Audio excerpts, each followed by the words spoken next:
তত্ত্বাবধায়ক সরকার ব্যবস্থায় ফিরতে একমত দলগুলো। মঙ্গলবার গঠন প্রক্রিয়া নিয়ে ভিন্ন মতে সুরাহার আশা আলী রিয়াজের। উচ্চকক্ষ বিষয়ক আলোচনায় আপনাদের পক্ষ থেকে কমিশনকে দায়িত্ব দেওয়া হয়েছে। আমরা আশা করছি যে আগামী 2 দিন পরেই আমরা এই বিষয়ে একটা সিদ্ধান্ত দিতে পারব। সব দলকে নিয়ে রেইনবো নেশন তৈরি করতে চায় বিএনপি। জুলাই হতাহতদের জন্য হবে তহবিল।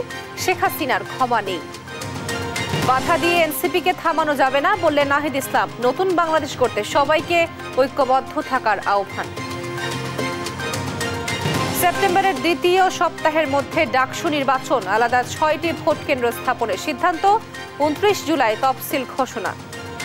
ইনুর কণ্ঠস্বর পরীক্ষা নিয়ে ট্রাইব্যুনালে হট্টগোল। কাদের, আনিসুল সহ 45 জনের বিরুদ্ধে 15 অক্টোবর তদন্ত প্রতিবেদন দাখিল। বাংলাদেশে গ্যাস অনুসন্ধানে আগ্রহী মার্কিন কোম্পানি সেভরন। অভ্যন্তরীণ সম্পদের সুষ্ঠু ব্যবহার নিশ্চিত করতে চায় সরকার। এবং প্রথম টি-20তে পাকিস্তানকে 7 উইকেটে হারালো বাংলাদেশ। ইমনের অর্ধশত, মুস্তাফিজের 6 রানে 2 উইকেট।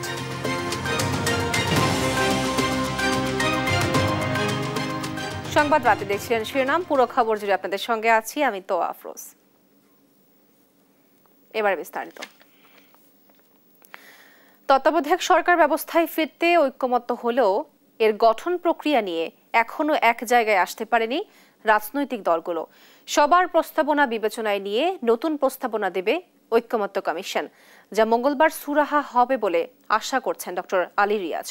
জুলাইয়ের মধ্যেই জাতীয় সনদ চূড়ান্ত করা সম্ভব হবে বলেও আশা জানান তিনি। আরো জানাচ্ছেন সাইফুল রিপন। রাজধানীর ফরেন সার্ভিস একাডেমিতে জাতীয় ঐকমত্য কমিশনের দ্বিতীয় দফার পঞ্চদশ বৈঠকে আলোচনার নির্ধারিত বিষয় ছিল তত্ত্বাবধায়ক সরকার ও প্রধানমন্ত্রীর একাধিক পদে থাকার বিধান। দিনব্যাপী আলোচনা শেষে সংবাদ সম্মেলনে কথা বলেন জাতীয় ঐকমত্য কমিশনের সহসভাপতি অধ্যাপক আলী রিয়াজ। খসড়া প্রস্তাবটি নিয়ে দলগতভাবে আলোচনা করে আগামীকাল আমাদেরকে মতামত জানাবেন। তারই পরিপ্রেক্ষিতে আমরা আশা করছি পরশুদিন আমরা এ বিষয়ে আমাদের কমিশনের অবস্থান বা একমত হওয়ার জায়গাটা বলতে পারব। তত্ত্বাবধায়ক সরকার গঠন নিয়ে দলীয় মতামত তুলে ধরেন রাজনৈতিক দলের নেতারা। সরকার দল 3 জনের নাম প্রস্তাব করবেন, বিরোধী দলও 3 জনের নাম প্রস্তাব করবেন এবং যারা সংসদে তৃতীয় হবেন তারাও আরো 2টি নাম প্রস্তাব করবেন।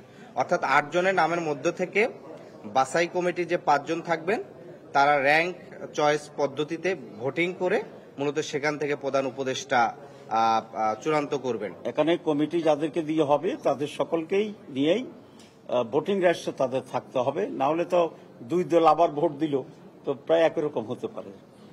তো আমরা মনে করি যে থার্ড পার্টিও এখানে ভোটিং রাইটস এনজয় করা উচিত, কিন্তু নীতিগতভাবে আমরা ঐকমত্য না হলে পরের অপশনে চলে যাওয়ার পক্ষে।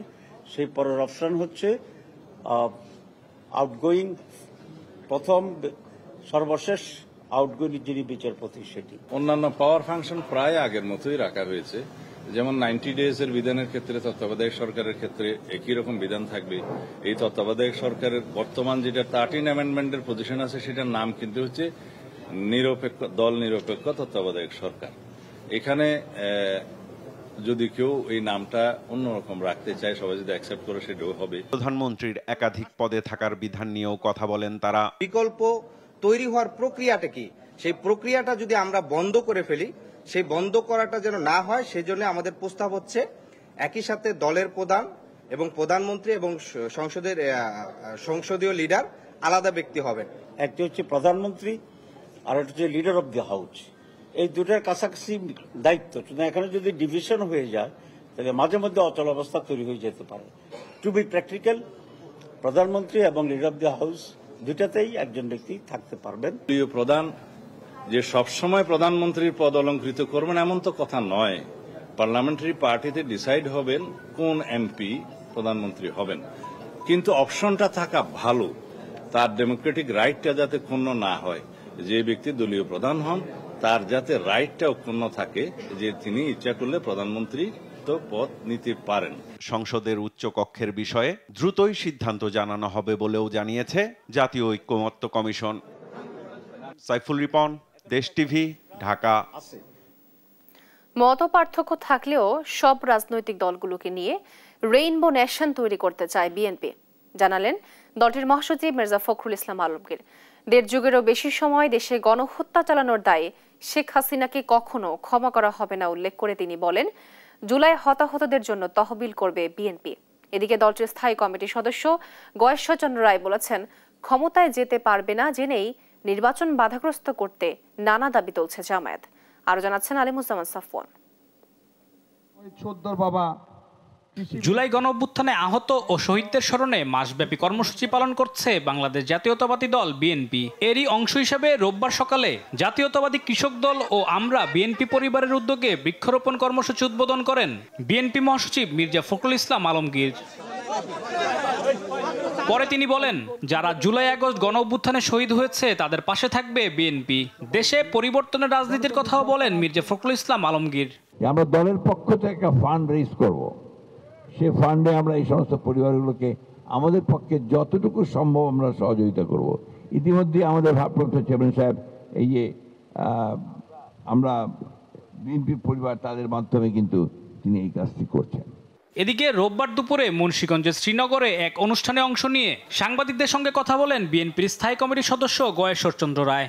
বলেন, ক্ষমতায় যেতে পারবে না জেনেই নির্বাচন বাধাগ্রস্ত করতে নানা দাবি তুলছে জামাতের যে সকল দফা এগুলি সবই হলো নির্বাচনটাকে ভণ্ডুল করার জন্য। ওরা আওয়ামী লীগ নাই, এই কারণে বিএনপি ক্ষমতা আসবে, এটা তারা সহ্য করতে পারে না। আমি জানি কিয়ামত পর্যন্ত বাংলাদেশে জামাত কখনো রাষ্ট্রীয় ক্ষমতায় আসবে না। আর জাতীয় প্রেস ক্লাবের সামনে নাগরিক সমাবেশে বিএনপির ভাইস চেয়ারম্যান শামসুজ্জামান দুদু বলেন, দেশি বিদেশি শক্তি নির্বাচন বিলম্বিত করে দেশকে অনিশ্চয়তার দিকে ঠেলে দিচ্ছে। গণতন্ত্রের উত্তরণের জন্য যেটি বড় প্রয়োজন সেটি হচ্ছে নির্বাচন।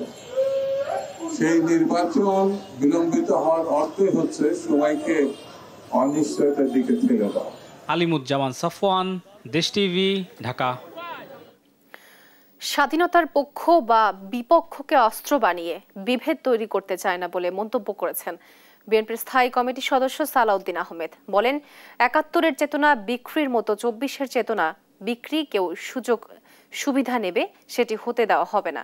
রোববার ঢাকা বিশ্ববিদ্যালয়ের টিএসসি অডিটোরিয়ামে স্ফুলিঙ্গ থেকে দাবানল অভ্যুত্থানের অজানা অধ্যায় বইয়ের মোড়ক উন্মোচন ও আলোচনা সভায় এসব কথা বলেন তিনি। সাদ আহমেদের রিপোর্ট। রোববার সন্ধ্যায় ঢাকা বিশ্ববিদ্যালয়ের টিএসসি অডিটোরিয়ামে স্ফুলিঙ্গ থেকে দাবানল অভ্যুত্থানের অজানা অধ্যায় বইয়ের মোড়ক উন্মোচন ও আলোচনা সভায় অংশ নেন বিএনপির স্থায়ী কমিটির সদস্য সালাউদ্দিন আহমদ। উপস্থিত ছিলেন বিএনপির ভারপ্রাপ্ত চেয়ারম্যান তারেক রহমানের উপদেষ্টা ডক্টর মাহাদি আমিন। অনুষ্ঠানে সালাউদ্দিন আহমদ বলেন, শহীদদের রক্তের ঋণ পরিশোধ করতে হবে সুশৃঙ্খল বাংলাদেশ বিনির্মাণের মধ্য দিয়ে। বিদেশে বাংলাদেশের বন্ধু থাকবে, তবে কোনো প্রভু থাকবে না। সার্বভৌমত্ব প্রশ্নে সবাইকে এক থাকার আহ্বানও জানান তিনি।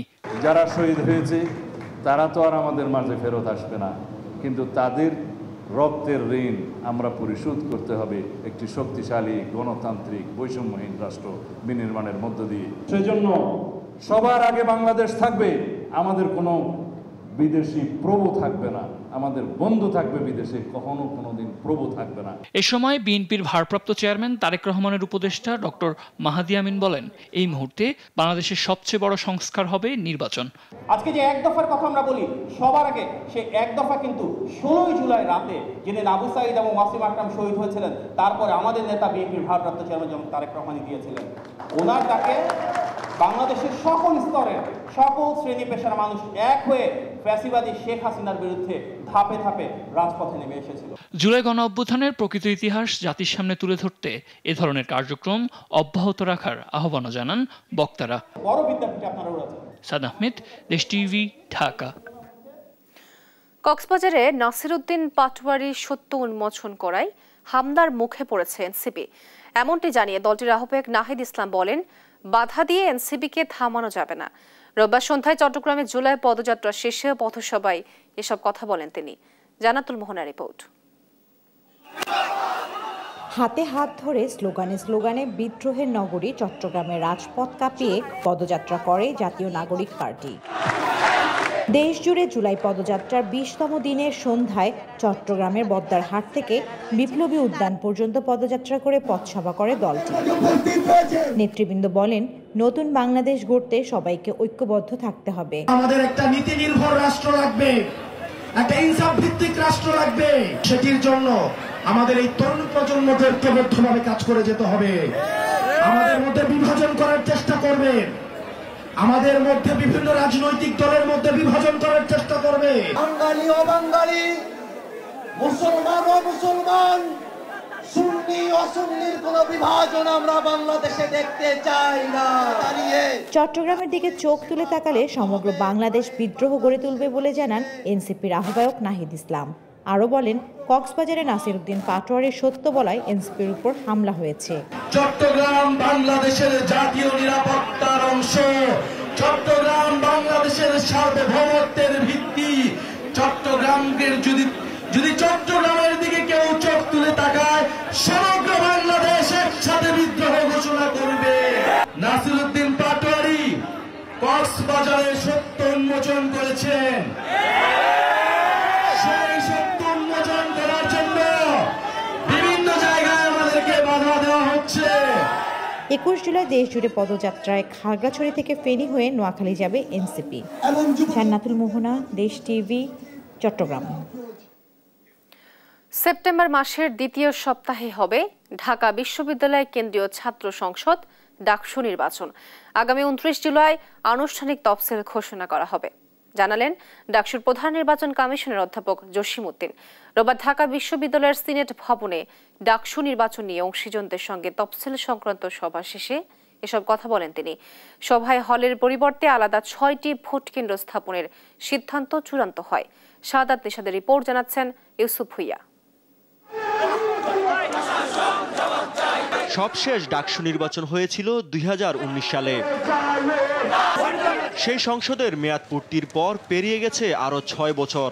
নির্বাচন না হয় বিশ্ববিদ্যালয় সিনেটে থাকছে না শিক্ষার্থীদের প্রতিনিধিত্ব। গেল বছরের 5 আগস্ট আওয়ামী লীগ সরকারের পতনের পর ডাকসু নির্বাচনের দাবি আবারও জোরালো হয়। এরপর দ্রুততম সময়ে নির্বাচন অনুষ্ঠানের প্রতিশ্রুতি দেয় বিশ্ববিদ্যালয়ের প্রশাসন। রোববার ঢাকা বিশ্ববিদ্যালয়ের সিনেট ভবনে অংশীজনদের সঙ্গে ডাকসু নির্বাচনের তফসিল সংক্রান্ত সভায় আগামী 29 জুলাই তফসিল ঘোষণার সিদ্ধান্ত হয়। সেপ্টেম্বরের দ্বিতীয় সপ্তাহে ভোট গ্রহণের কথাও জানান ডাকসুর প্রধান নির্বাচন কমিশনার। আগামী 29শে জুলাই যে কোনো সময় আমরা অফিসিয়ালি ডাকসুর তফসিল ঘোষণা করব। ভোটিং ডেটটা আজকে বলতে পারি নাই, যেহেতু আমাদের অফিসিয়াল একটা ডেট আছে, আমরা সেদিন ভোটিং ডেটটা বলে দেব। আমরা সেপ্টেম্বরের 2nd উইক বলেছি, তবে আমরা যে টাইমলাইন দিয়েছি এর বাইরে যাবে না। সভায় সিদ্ধান্ত হয় এই নির্বাচনে ভোট গ্রহণ হবে নিরপেক্ষ 6 কেন্দ্রে, কোনো হলে ভোট কেন্দ্র থাকবে না। আমরা অনেকগুলো অংশজনের সাথে মিটিং করেছি। আমরা ওই মিটিংয়ের মাধ্যমে আমরা অনেকগুলো পরামর্শ পেয়েছি এবং কনসার্ন পেয়েছি।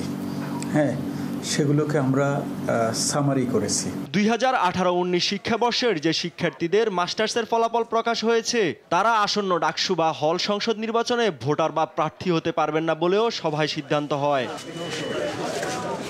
ইউসুফ ভুইয়া, দেশ টিভি, ঢাকা।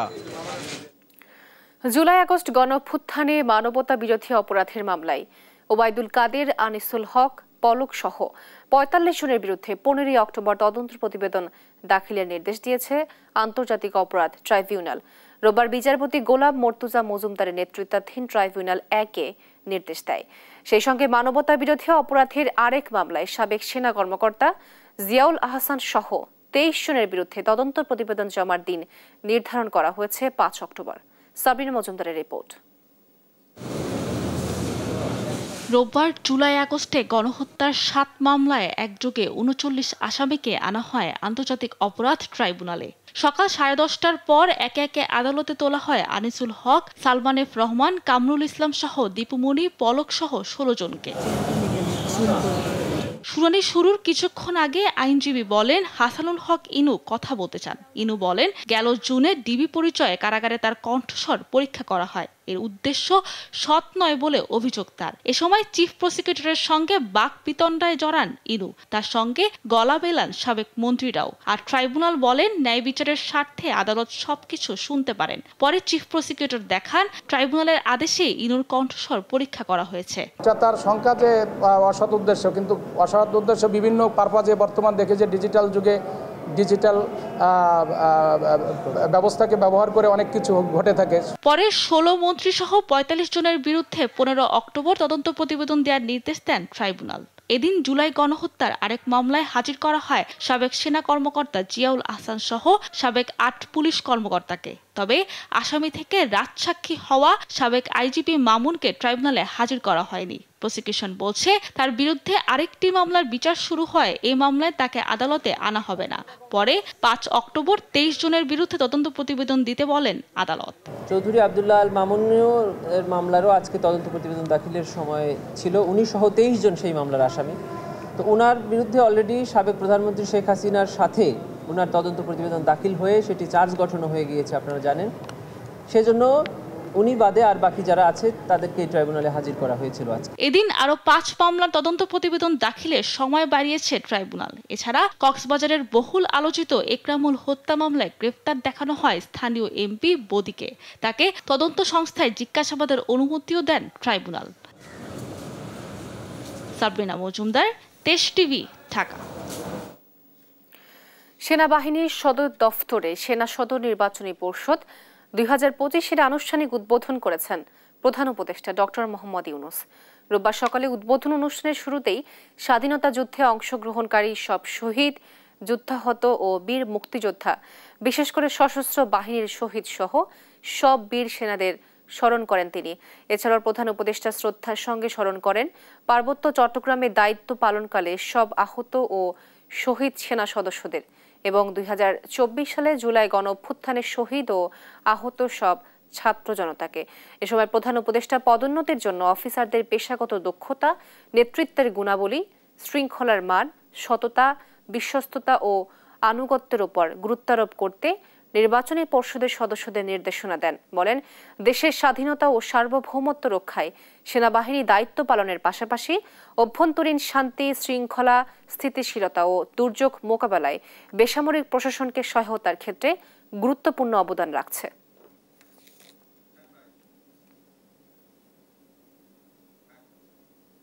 দেখছেন সংবাদ রাত। গোপালগঞ্জে সাম্প্রতিক সংঘর্ষ ও সহিংসতার ঘটনায় গণগ্রেফতারের অভিযোগ নাকচ করেছেন স্বরাষ্ট্র উপদেষ্টা জাহাঙ্গীর আলম চৌধুরী। রোববার সচিবালয়ে আইন শৃঙ্খলা বাহিনীর কোর কমিটির বৈঠক শেষে তিনি বলেন, দেশের আইন শৃঙ্খলা পরিস্থিতি নিয়ন্ত্রণে রয়েছে। নির্বাচন পরিচালনার জন্য যে নিরাপত্তা প্রয়োজন তা বর্তমান আইন শৃঙ্খলা বাহিনীর মাধ্যমেই নিশ্চিত করা সম্ভব বলেও জানান উপদেষ্টা। তৌফিক মাহমুদ মুন্নার রিপোর্ট, জানাচ্ছেন নাইম আফসান। গোপালগঞ্জে 16 জুলাই এনসিপির পদযাত্রাকে ঘিরে পুলিশ, আওয়ামী লীগ ও নিষিদ্ধ ঘোষিত ছাত্রলীগের সঙ্গে সংঘর্ষে 5 জন নিহত এবং শতাধিক আহত হন। এরপর থেকে জেলা জুড়ে কারফিউ, 144 ধারা, গণগ্রেপ্তারের অভিযোগ ঘিরে আলোচনার কেন্দ্রবিন্দু হয়ে ওঠে গোপালগঞ্জ। এমন পরিস্থিতিতে রোববার সকালে সচিবালয়ে অনুষ্ঠিত হয় আইন শৃঙ্খলা বাহিনীর কোর কমিটির বৈঠক। এতে সভাপতিত্ব করেন স্বরাষ্ট্র উপদেষ্টা জাহাঙ্গীর আলম চৌধুরী। এ সময় স্বরাষ্ট্র মন্ত্রণালয়ের সিনিয়র সচিব সহ আইন শৃঙ্খলা বাহিনীর কর্মকর্তারা উপস্থিত ছিলেন। বৈঠক শেষে স্বরাষ্ট্র উপদেষ্টা জানান, কেউ অকারণে গ্রেপ্তার হচ্ছে না, কেবল দোষীদেরই আইনের আওতায় আনা হচ্ছে। কোনো গ্রেপ্তার হচ্ছে না, যারা অন্যায় করছে তাদেরই গ্রেপ্তার করছে। পরিস্থিতিতে যেই সময় যেই পরিস্থিতি ওইভাবে ওই ব্যবস্থা নিতে। আইন শৃঙ্খলা পরিস্থিতি যথেষ্ট উন্নতি হয়েছে দাবি করে উপদেষ্টা বলেন, জাতীয় নির্বাচন অবাধ, সুষ্ঠু ও শান্তিপূর্ণ করতে সরকারের পক্ষ থেকে সব ধরনের প্রস্তুতি নেওয়া হচ্ছে। এই আইন শৃঙ্খলা বাহিনী সুষ্ঠু নির্বাচন করতে পারবে না কেন? আইন শৃঙ্খলা বাহিনীর যে প্রস্তুতি, আরও তো অনেক সময় রয়ে গেছে, আমাদের প্রস্তুতি রয়ে গেছে, আমাদের ট্রেনিং হচ্ছে, আমরা ট্রেনিং প্রোগ্রাম করে দিচ্ছি, আমরা তো প্রস্তুতি নিয়ে নিচ্ছি, আল্লাহ দিলে করতে কোনো অসুবিধা হবে না। নিরাপরাধ ব্যক্তি যেন হয়রানির শিকার না হন সে বিষয়েও সর্বোচ্চ সতর্কতা অবলম্বন করা হচ্ছে বলে জানান স্বরাষ্ট্র উপদেষ্টা। নাইম আফসান, দেশ টিভি, ঢাকা। বাংলাদেশের নতুন গ্যাস ক্ষেত্র অনুসন্ধানে আগ্রহী মার্কিন কোম্পানি সেফরন। রোববার অ্যামস্যাম আয়োজিত সংলাপে কোম্পানির কর্পোরেট অ্যাফেয়ার্স ডিরেক্টর এ কথা জানান। সরকারের সহযোগিতা চেয়ে তিনি বলেন, নতুন করে গ্যাস পেলে এলএনজির চেয়ে সাশ্রয়ী দামে সরবরাহ সম্ভব হবে। আর সরকার অভ্যন্তরীণ সম্পদের সুষ্ঠু ব্যবহার নিশ্চিত করতে চায় বলে জানান পরিবেশ উপদেষ্টা শ্বেতা রেজওয়ানা হাসান। আরও জানাচ্ছেন তন্দ্র তারুণ্য। দেশে বর্তমান গ্যাসের দৈনিক চাহিদা ৩৮০ কোটি ঘনফুট, বিপরীতে সরবরাহ হচ্ছে ২৫০ কোটি ঘনফুটের মতো, যার মধ্যে দেশীয় বিভিন্ন গ্যাস ক্ষেত্র থেকে আসে ২০০ কোটি ঘনফুট। নতুন গ্যাস ক্ষেত্র না পাওয়ায় দিন দিন কমছে সরবরাহ। চাহিদা মেটাতে ২০২৫ সালের মধ্যে ৪৬টি গ্যাস কূপ খননের কথা থাকলেও বাস্তবে হয়েছে মাত্র ৯টি। বর্তমানে বাংলাদেশের ৩টি ব্লকে গ্যাস অনুসন্ধান করছে মার্কিন কোম্পানি সেভরন। সেখান থেকে জাতীয় গ্রিডে ১১০০ MMFC গ্যাস সরবরাহ করছে কোম্পানিটি। এমন পরিস্থিতিতে নতুন গ্যাস ক্ষেত্র অনুসন্ধানের আগ্রহ জানিয়েছে সেভরন। রোববার American Chamber of Commerce in Bangladesh AmCham আয়োজিত সংলাপে এই আগ্রহের কথা জানান সেভরন কর্মকর্তারা। We are also working beyond the energy. That call we call, we are supplying reliable, affordable, and ever cleaner energy, where people is one of the key part. বিষয়টি জ্বালানি মন্ত্রণালয়ের সংশ্লিষ্ট উল্লেখ করে পরিবেশ উপদেষ্টা জানান, অভ্যন্তরীণ সম্পদের সুষ্ঠু ব্যবহার নিশ্চিত করতে চায় সরকার। ফলে বাংলাদেশের অভ্যন্তরে যে সমস্ত প্রাকৃতিক সম্পদ আছে সেগুলোর সুষ্ঠু ব্যবস্থাপনা আমরা নিশ্চিত করব এবং আমদানি নির্ভর যে একটা জ্বালানি খাত আমাদের আছে সেখান থেকেও রাতারাতি উত্তোলন সম্ভব না, কিন্তু সেখান থেকে আমরা কেমন করে শিফটটা একটু রিনিউয়েবলের দিকে যেতে পারি সেজন্য সরকার অতি সম্প্রতি রিনিউয়েবল এনার্জি পলিসিটাকে পাশ করেছে। টেকসই বিনিয়োগ এবং উন্নয়নে সরকার নবায়নযোগ্য জ্বালানি ব্যবহারে মনোযোগ দিচ্ছে বলেও জানান উপদেষ্টা। তন্দ্রা তারুণ্য, দেশ টিভি, ঢাকা। চালু হলো রাজধানীর হাতিরঝিলে চক্রা বাস সার্ভিস ও বোট ট্যাক্স র্যাপিড পাস। পর্যায়ক্রমে সব গণপরিবহনে ডিজিটাল টিকিটিং চালুর পরিকল্পনা জানালেন সড়ক পরিবহন ও সেতু উপদেষ্টা ফাজুল কবির খান। রোববার বিকেলে হাতিরঝিলের চক্রা বাস সার্ভিসের র্যাপিড পাস কার্যক্রম উদ্বোধন করেন তিনি। উপদেষ্টা জানান, যাত্রী হয়রানি ও নগদ অর্থ লেনদেনের ঝামেলা কমাতে মোবাইল অ্যাপ ভিত্তিক র্যাপিড পাস সার্ভিস চালু করা হয়েছে। এ সময় ফিটনেসবিহীন বাস চলাচল বন্ধে মোবাইল কোর্ট পরিচালনার কথাও জানান তিনি।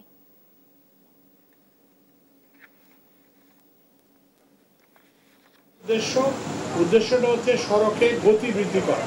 যারা মেয়াদ উত্তীর্ণ এবং ফিটনেসবিহীন গাড়িগুলোকে করে নেওয়ার জন্য একটা অভিযান আজকে বিআরটিএ এখন আমরা পরীক্ষামূলকভাবে করতেছি এবং এইটাকে আমরা আরও সহজ করব। এটাকে আমরা এখন একটা মেশিনের মধ্যে আছে, আমরা এটা একটা ওই যে স্মার্টফোনের অ্যাপের মধ্যে নিয়ে আসার জন্য চেষ্টা করব এবং সেটাই করব।